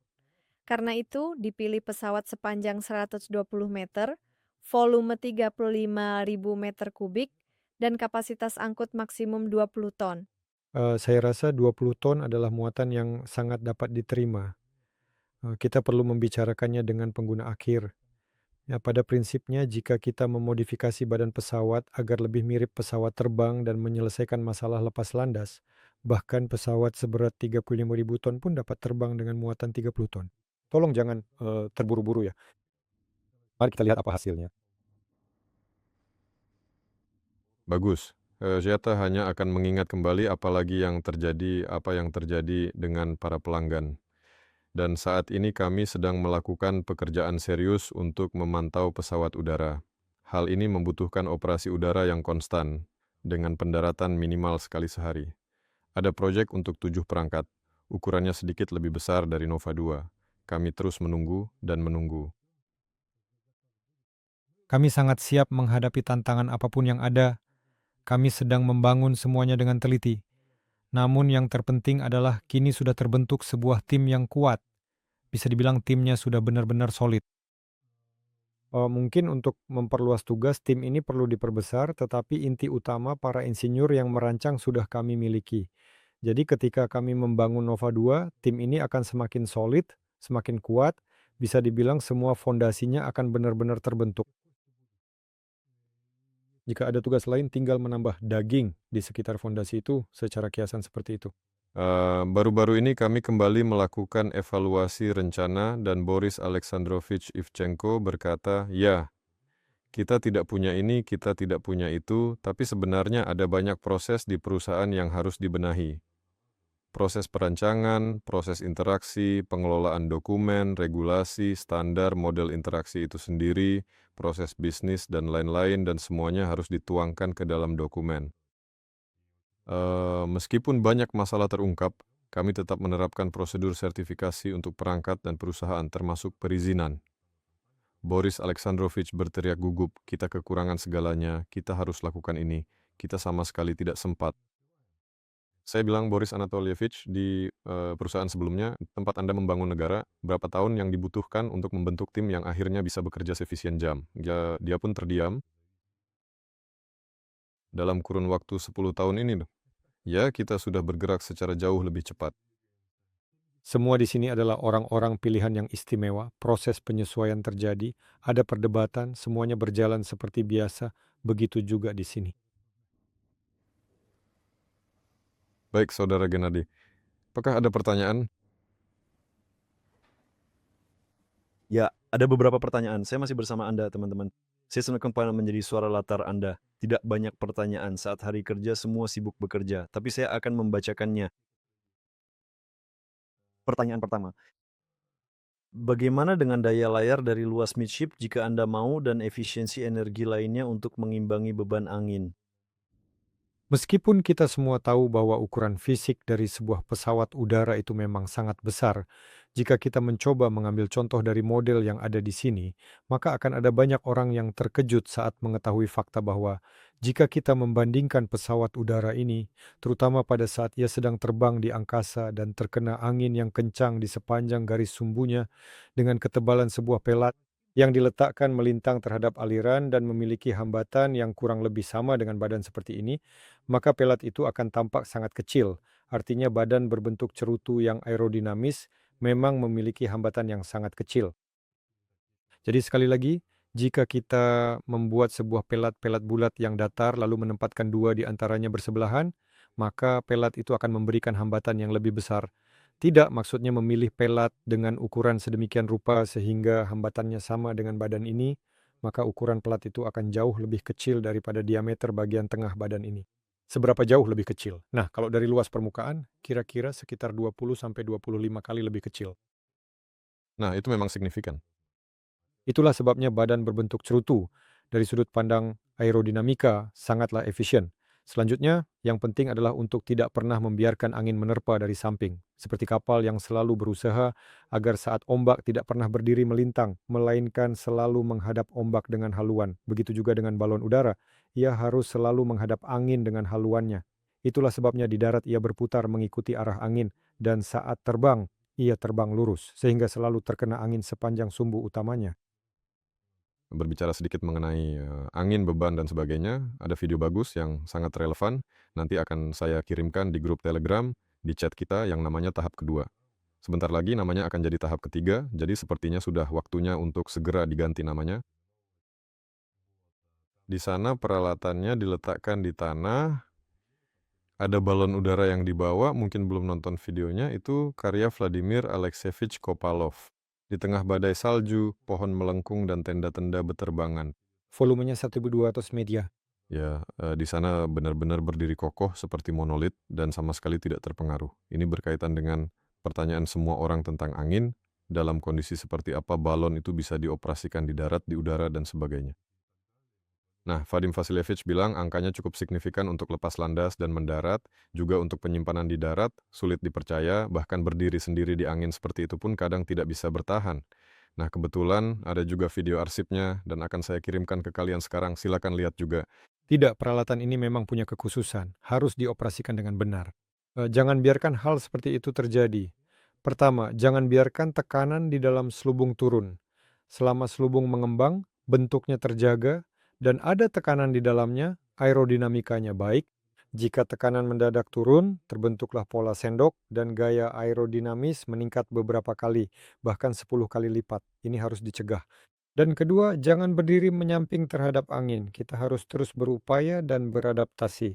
Semua perangkat penahan, baik pada balon udara maupun balon tambat, dirancang agar balon dapat beradaptasi dengan arah angin dan selalu menghadapnya.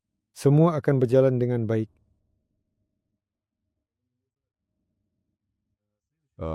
Pertanyaan berikutnya.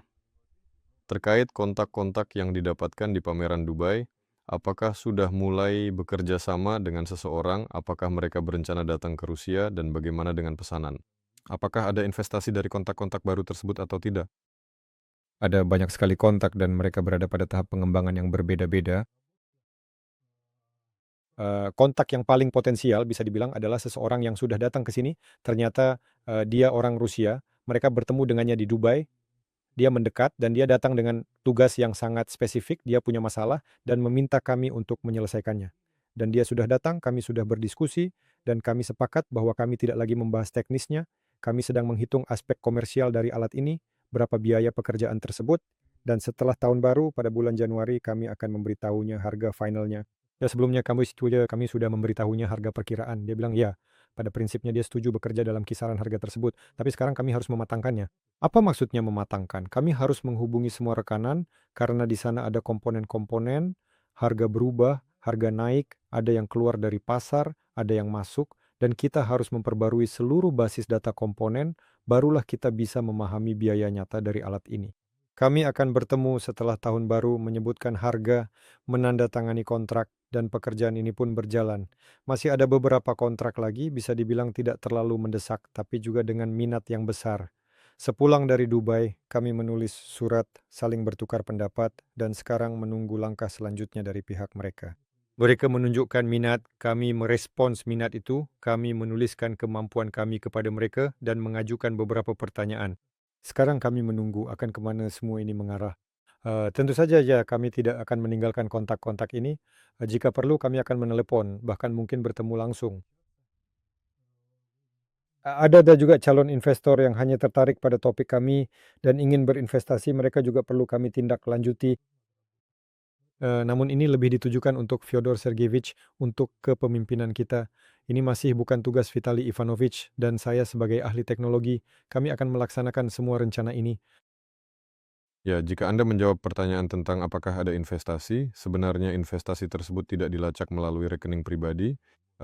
Anda bisa melihat statistiknya secara langsung. Kami sudah membagikan data yang bertanda khusus di sana, dan kami akan menanyakan hal itu kepada Pasha. Untuk investasi langsung ke perusahaan Rusia, tidak ada. Namun hal tersebut pernah terjadi sebelumnya. Jika ada yang berminat, ke saat ini kami sedang mengerjakan mekanismenya, dan mereka bukan orang asing. Terdapat pula sejumlah permohonan untuk melakukan investasi di perusahaan patungan yang berada di kawasan wilayah negara-negara asal para investor itu sendiri. Semuanya masih dalam status jeda untuk saat ini karena semua orang paham bahwa pameran sudah selesai, lalu ada Natal dan Tahun Baru, minat dari orang-orang masih ada, jadi kontak tetap terjaga, tapi ini juga proyek-proyek besar dan rumit, semuanya akan diproses lebih lanjut tahun depan. Ya, kita harus mulai dari sini. Seperti kata saya kepada semua orang di sana, dan akan saya ulangi lagi kepada Anda, bahwa menjanjikan sesuatu kepada siapapun tanpa membuktikan kepada diri sendiri, dan tanpa merasakannya bahwa inilah hasilnya, itu bodoh, jangan lakukan itu. Kita akan mengatur produksi dengan pelapisan, merakit Nova 2, baru setelah itu masuk akal untuk melangkah lebih jauh. Anda bisa membicarakan hal ini sebelumnya sebanyak yang Anda mau, tetapi lebih baik langsung bertindak saja.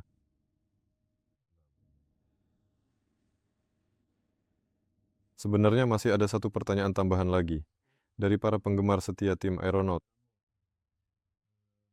Saya melakukan pengisi suara. Saat kami melihatmu, Fedor, dengan kacamata bulat di intro video tentang pesawat udara, kami jatuh cinta untuk pertama kalinya. Steampunk sejati, apakah kamu masih memakai kacamata bulat? Apakah kamu sudah menikah? Apa kamu bercanda atau bagaimana?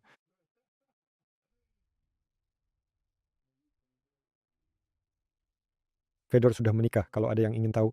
Dia masih memakai kacamata bulat. Nah, penglihatannya sudah membaik. Sebenarnya saya membeli kacamata itu 8 tahun lalu atau 10 tahun. Sejak saat itu, penglihatan saya jadi lebih baik. Jauh lebih baik. Saya hanya memakai kacamata kalau misalnya lagi stres atau ada sesuatu yang terjadi seperti itu. Baru saya pakai. Oke, selain itu masih ada kata-kata baik lainnya. Mereka menulis bahwa mereka sangat terkesan dengan profesionalisme seluruh tim Aeronova. Kami mendukung dengan seluruh keluarga. Kami mendoakan kesehatan untuk Anda dan selamat tahun baru yang akan datang. Terima kasih banyak.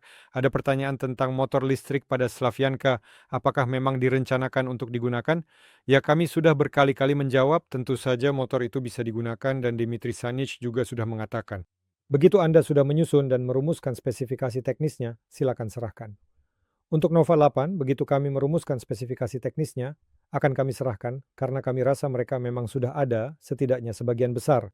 Ya, jadi semua fokus diarahkan pada unit energi penyedia listrik balon udara dan soal bagaimana memutar baling-baling setelah memahami unit energinya, barulah kami beralih ke penggerak baling-baling, yaitu dengan apa kami menggerakkannya.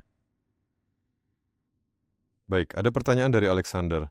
Halo, kapan Anda berencana merekrut pilot untuk pelatihan? Sebagai tuh investor dan juga pilot helikopter tertarik. Wah, sudah lama saya bermimpi menjadi pilot balon udara karena jauh lebih aman. Ada kabar terbaru mengenai hal ini. Saat kami meluncurkan proyek ini di awal, Sergei Boldirev sempat berbicara di sana. Dia bilang, Zip, ya kami punya sekolah, semuanya akan dilakukan dengan cepat, semuanya akan keren. Secara umum kami tidak pernah menyimpang dari jalur ini dan tahun ini kami telah mengajukan program pelatihan ke instansi terkait. Dan di sana terjadi keheningan yang terasa sangat lama sekali, tidak ada jawaban, serta tidak ada kabar berita sedikit pun. Kemudian terjadi beberapa peristiwa di mana instansi tersebut mendapat teguran keras bukan terkait topik kami, melainkan hal lain yang berkaitan dari pihak atasan mereka.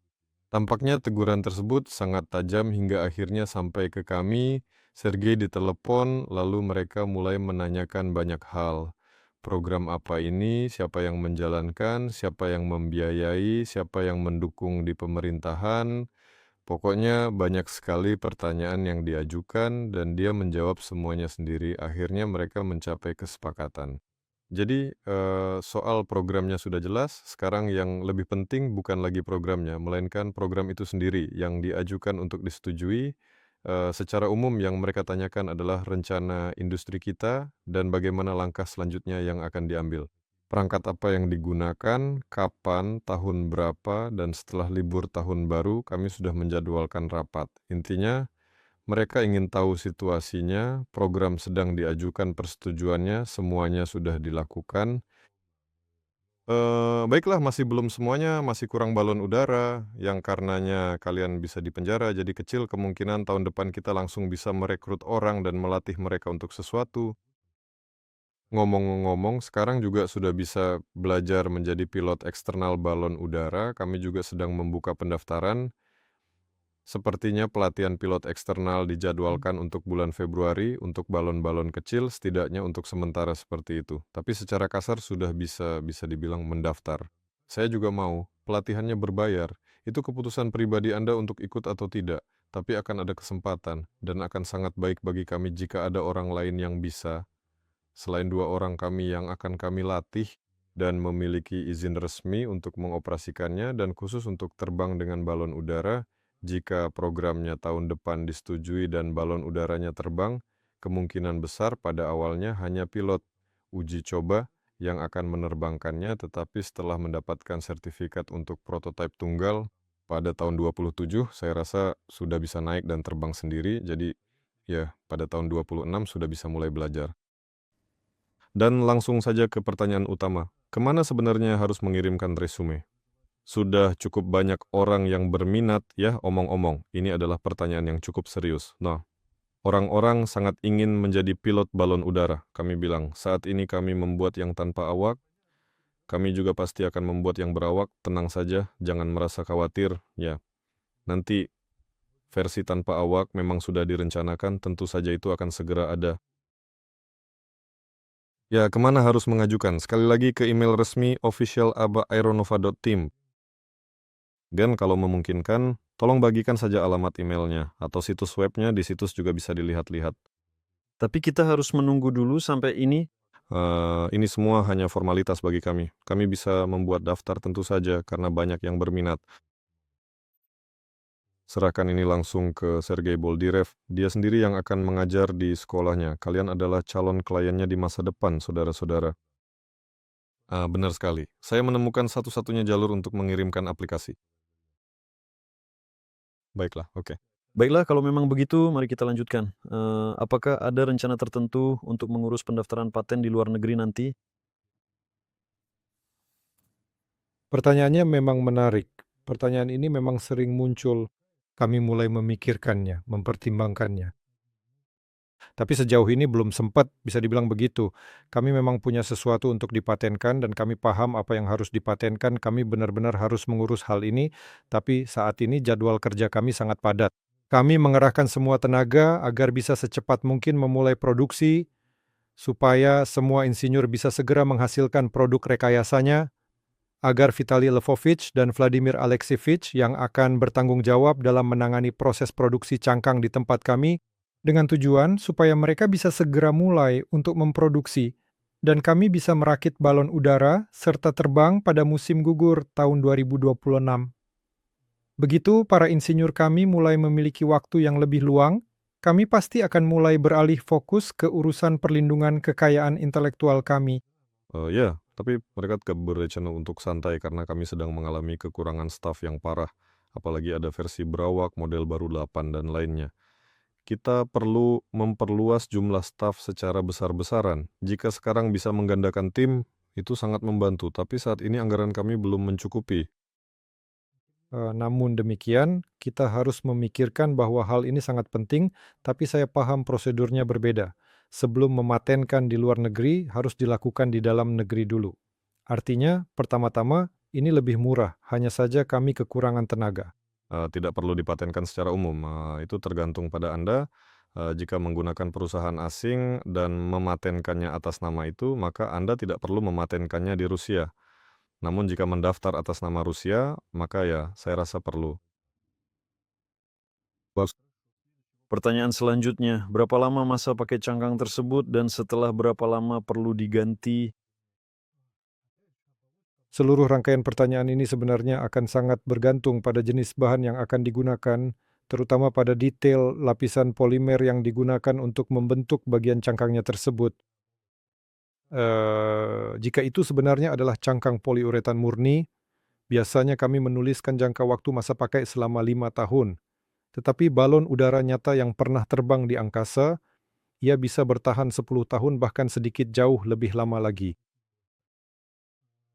Semua pertanyaannya adalah seberapa sering cangkang terkena sinar matahari. Jika sering disimpan di hanggar, kami memberikan masa pakai 5 tahun, tapi setiap tahun masa pakainya diperpanjang hingga maksimal 12 tahun. Bisa dibilang 90% waktunya berada di dalam hanggar, hanya 10% waktunya berada di luar atau terbang. Untuk cangkang poliuretan murni, masa pakai normalnya adalah 5 tahun. Jika kita menggunakan pelapis tahan atmosfer dan sinar ultraviolet seperti Tedlar pada lapisan luar yang lebih kompleks, masa pakainya bisa mencapai 10 tahun. Kita harus bergerak ke arah itu. Mulai dari 5 tahun lalu akan kita tingkatkan. Apakah balon udara kaku memiliki batasan seperti itu?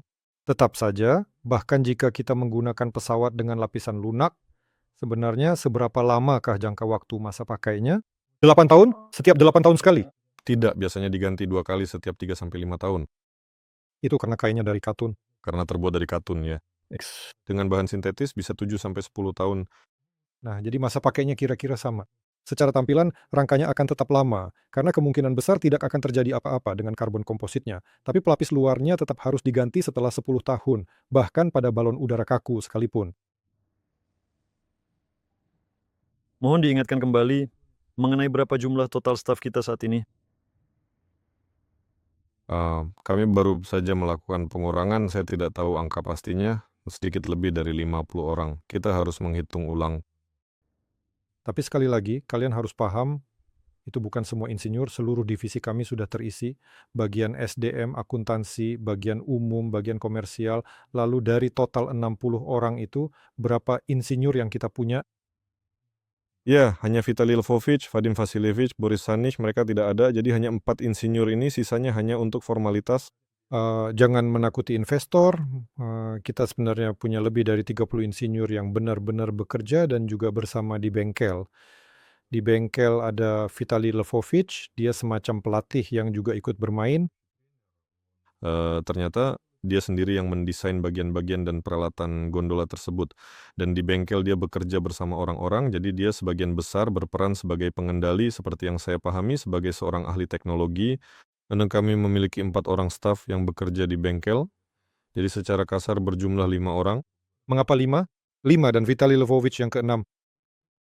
Nah, saya memisahkan Saida ke arah yang berbeda. Ya, dia tidak bekerja pada gondola. Jadi lagi-lagi ternyata 1 orang di bagian produksi dan sekitar 25 insinyur. Jika sekarang kita membuka bengkel produksi selubung, di sana juga akan ada 6 orang yang bekerja. Ya, benar sekali. Dan 6 orang itu sudah cukup untuk mengerjakan Nova 2 juga. Nova 2 saja itu terlalu sedikit. Kami berencana Nova 1 dan 0,1 juga akan diproduksi secara massal, jadi kami langsung menguasai semuanya.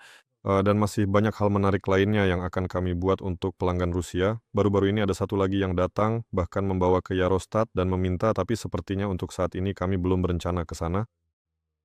Kami sudah memberikan penawaran komersial awal kepadanya, kita lihat saja apakah dia merespons. Jadi, ada banyak tugas dan pemahaman tentang bagaimana melakukannya. Pertanyaannya adalah seberapa baik orang memahami biayanya. Banyak yang menganggap aerostat portabel hanya balon bertali yang murah, padahal aslinya lebih rumit dari balon udara sehingga harganya tidak mungkin murah. Setelah memahami hal ini, semuanya menjadi jelas dan kita bisa mulai memproduksi aerostat portabel tersebut. Ya, untuk itu dibutuhkan pelanggan yang ahli. Gennady, apakah masih ada pertanyaan? Ada 1 lagi rekomendasi dari penonton kami, menjadi residen di Skolkovo Foundation. Di sana mereka memberikan hibah untuk pengurusan paten di Rusia dan format internasional. Ya, kami yakin pasti akhirnya akan sampai ke tahap itu juga. Kami akan jadi residen dan melakukannya. Jadi ada pertanyaan lagi tentang aerolit. Apakah akan terbang tahun ini? Semua orang sangat menantikan. Itu saja. Selanjutnya tinggal menunggu cuaca. Kalau kita duduk bersama, bermeditasi, atau menyalakan lilin di kuil agar angin mereda. Tarian untuk cuaca baik. Ya, kami punya rekan yang pernah menerbangkan microlight, itu sempat terlihat di beberapa kuplikan. Itu bukan karya kami, tapi mereka hanya memutuskan untuk menumpang tempat di hanggar kami. Mereka juga para penggemar. Tarian itu untuk mereka sepertinya memang membantu. Sayangnya memang membantu. Ada juga pertanyaan mengenai wilayah di Yakutia. Mereka menawarkan lahan yang sangat luas sekali. Apakah kami akan membangun perangkat di sana? Nah, agar semuanya bisa berjalan dengan lancar, kami harus menyelesaikan pekerjaan dengan klien agar mereka benar-benar mendanai proyek ini. Dan tentu saja di sana lahannya memang sangat luas, semuanya bisa dilakukan, suasananya hangat, bersih, serta modern. Kami hanya perlu benar-benar sampai pada tahap pembayaran uang muka. Apakah sudah ada pencapaian keberhasilan komersialisasi pada dirigible Nova nomor 01? Pernah ada pembicaraan tentang klien besar dari Rusia? Iya, dan dia masih menariknya ke mana-mana, Bang. Dan sebenarnya ada cukup banyak permintaan seperti itu dari para pengiklan Rusia. Izinkan kami menerbangkannya, mari kita pasang sesuatu di atasnya. Kami siap, kami membutuhkannya di sini. Namun secara umum kita harus memahami bahwa ini sebenarnya adalah sebuah model dinamis yang sengaja dibuat, dan bukan merupakan produk jadi, sehingga kita tidak bisa menyerahkannya kepada siapapun atau melakukan sesuatu hal dengannya. Jika produksi selubungnya selesai pada musim gugur, kami akan membuat produk Nova 0,1 baru pada musim gugur itu juga, bisa menjualnya dengan tenang dan menawarkan jasanya. Tapi lebih sering jasa yang dibutuhkan itu sebelum Dubai. Setelah Dubai mereka sudah ingin membelinya. Karena keterbatasan ruang, kami tidak bisa memenuhi pesanan ini sepenuhnya, tapi pesanan itu tidak hilang kemana-mana. Orang-orang di sana masih menunggu sampai kami menghasilkan selubungnya. Menyedihkan. Kami menyadari bahwa kain yang digunakan oleh Nova 01 sebenarnya terlalu tipis untuk proyek seperti ini. Tim ahli internal kami yang sangat berhati-hati bisa mengoperasikan alat ini, tapi bagi pihak lain itu memiliki risiko yang sangat tinggi akan mengalami kerusakan. Namun, menggunakan kain stok kami untuk memproduksi selubung sendiri secara mandiri, tentu saja sangat mungkin untuk dilakukan dengan hasil yang baik. Ada 1 pertanyaan lagi, memang agak di luar topik, tapi saya akan sampaikan agar semua tahu. Ini berkaitan erat dengan proses komersialisasi untuk Konashogama, dan kami telah mengembangkan sebuah sistem VJS. yang secara spesifik dirancang serta dibangun khusus untuk Nova 01, dan sepertinya kita telah berhasil mengomersialkannya sekali. Tidak, maksudnya soal komersialisasi, kita juga belum menerima uangnya. Artinya kita bisa menjual VGS untuk perangkat kecil. Ya, intinya ada permintaan untuk sistem VGS dan kami sudah memberikan penawaran komersial. Kemungkinan besar saya hanya berpikir akan lucu jika tahun ini kita harus memeriksa di status apa semuanya sekarang. VGS adalah sistem udara gas yang menjaga tekanan di dalam selubung lunak.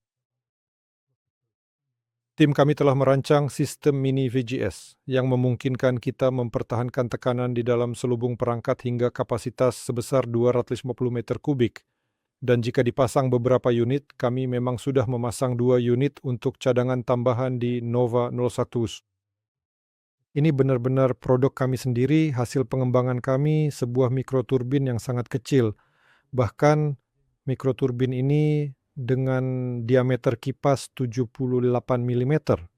Menurut saya, saat pengujian menunjukkan tekanan lebih dari 1000 Pascal. Itu adalah luasan yang sangat memuaskan. Tentu saja kami tidak membutuhkan tekanan sebesar itu di dalam selubung. Tekanan nyata pada perangkat kecil biasanya sekitar 300 sampai 400 Pascal, namun dengan begitu kami mendapatkan kinerja yang baik. Artinya, kinerja kipas adalah kecepatan turun vertikal yang bisa kami capai. Jadi ketika balon udara naik, udara keluar dari balonet karena gas mengembang. Dalam kasus ini katup-katup akan terbuka. Nah, katup-katupnya lebih sederhana. Nah, komponennya di sana diameter pelatnya juga sama, yaitu 78 mm. Dan ketika kita turun, sebaliknya gas akan terkompresi karena tekanannya meningkat. Dan kita perlu, agar tekanan di selubung tetap terjaga, memompa udara ke dalam balonet, ke dalam selubung. Inilah mikroturbin dengan diameter kipas 78 mm pada tekanan 400 Pascal, mampu menghasilkan sekitar 60 sampai 70 liter udara per detik. Artinya, kecepatan vertikal 6 sampai 8 meter per detik bisa dicapai dengan mudah. Di aerolot kami sekarang mereka dimodifikasi, di Nova 01 suaranya berbeda, sementara saat ini ketika dinyalakan suaranya mencapai frekuensi ultrasonik Karena di sana digunakan mesin yang berbeda. dan prosesnya berlangsung sangat cepat. Mesinnya berbeda. Di Nova 01 kami memakai motor listrik 20.000 RPM, tapi di aerolot berkonstruksi sama, kami memakai motor yang memutar mikroturbin ini hingga 32.000 RPM. Sehingga suaranya mendekati ultrasonik. Bikin balon udara berlangsung cepat. Dengan demikian produktivitasnya lebih tinggi, sekitar 2 kali lipat lebih tinggi produktivitasnya. Ya, mengapa kami beralih ke VGS? Karena sekarang sudah ada perusahaan yang memang bergerak di bidang ini, katakanlah yang membutuhkan komponen kecil sekalipun menghubungi kami. Mereka berkata, ayo buatkan penawaran komersial dan itu sangat menyenangkan. Dan perlahan-lahan sedikit demi sedikit kami mulai bergerak, bukan hanya pesawat udara, bahkan sekarang mereka juga memesan bagian-bagiannya. KT Mini VGS ini masih diminati dan kami menunggu kepastian nyata, artinya pembeli cukup membayar, lalu kami bisa memproduksi semuanya. Kami hanya menunggu mereka siap melakukan pembayaran dan kami akan memberikan produknya.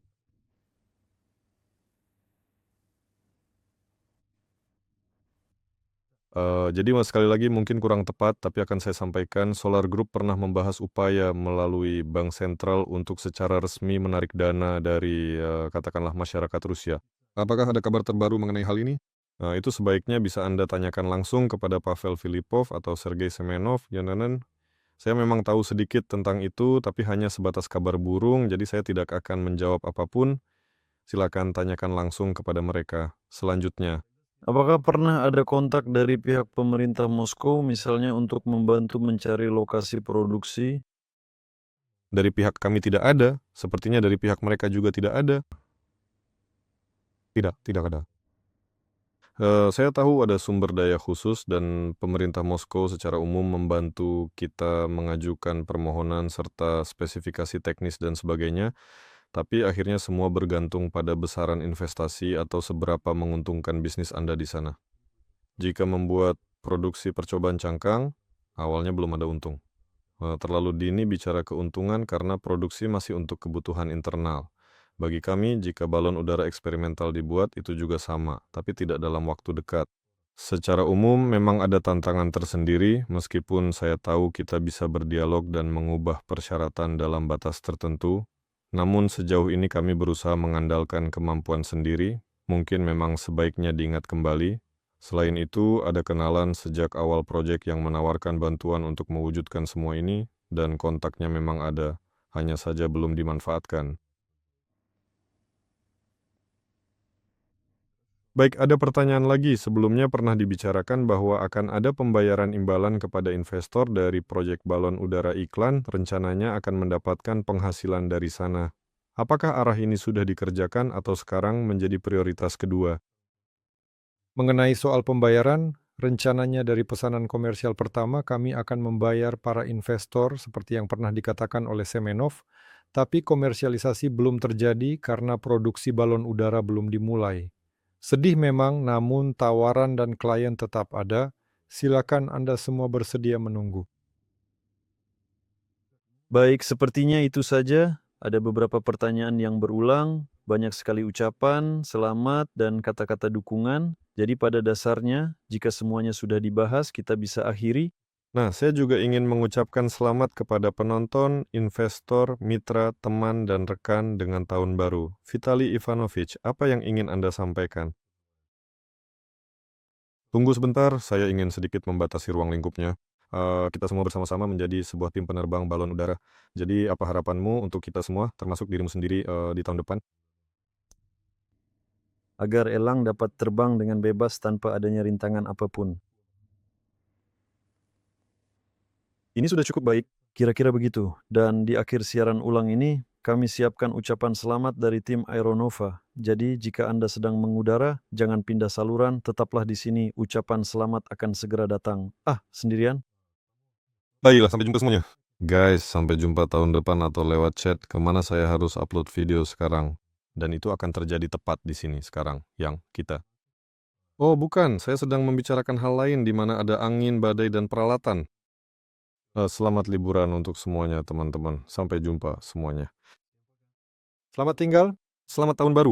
Selamat siang teman-teman sekalian, para kolega dan mitra bisnis yang kami hormati. Tahun 2025 telah resmi berakhir.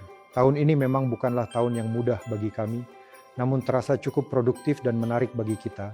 Pada tahun ini terjadi pembentukan utama perusahaan kami, Aeronova, yaitu pembentukan perusahaan kami sebagai tim insinyur yang mampu menciptakan pesawat terbang dan membangun balon udara. Saya mengenang kembali tahun 2025 yang akan segera berlalu ini. Ingin saya tekankan bahwa tahun ini sungguh produktif dan penuh emosi.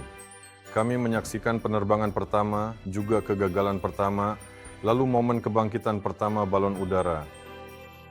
Kita bersama mengikuti pameran internasional dan melihat bagaimana dunia meresponsnya. Kami berkomunikasi dengan pelanggan pertama, dengan pihak-pihak yang pertama kali menunjukkan minat. Kita telah berhasil membangun hubungan kerjasama yang erat dengan para mitra, pelaksana, dan kontraktor. Di tahun baru, kita menantikan kemenangan-kemenangan baru, pencapaian-pencapaian baru. Dan seperti yang sudah saya katakan sebelumnya, kami berharap bisa mulai meraih keuntungan komersial dari penjualan alat-alat aeronautika selain dari tema balon udara. Dan kami bermaksud untuk menghadiahkan proyek-proyek ini kepada Anda, proyek-proyek kami di masa depan, serta turut menyampaikan ucapan selamat bahagia, semoga sukses, penerbangan baru, pencapaian baru, dan segala hal yang paling terbaik bagi Anda.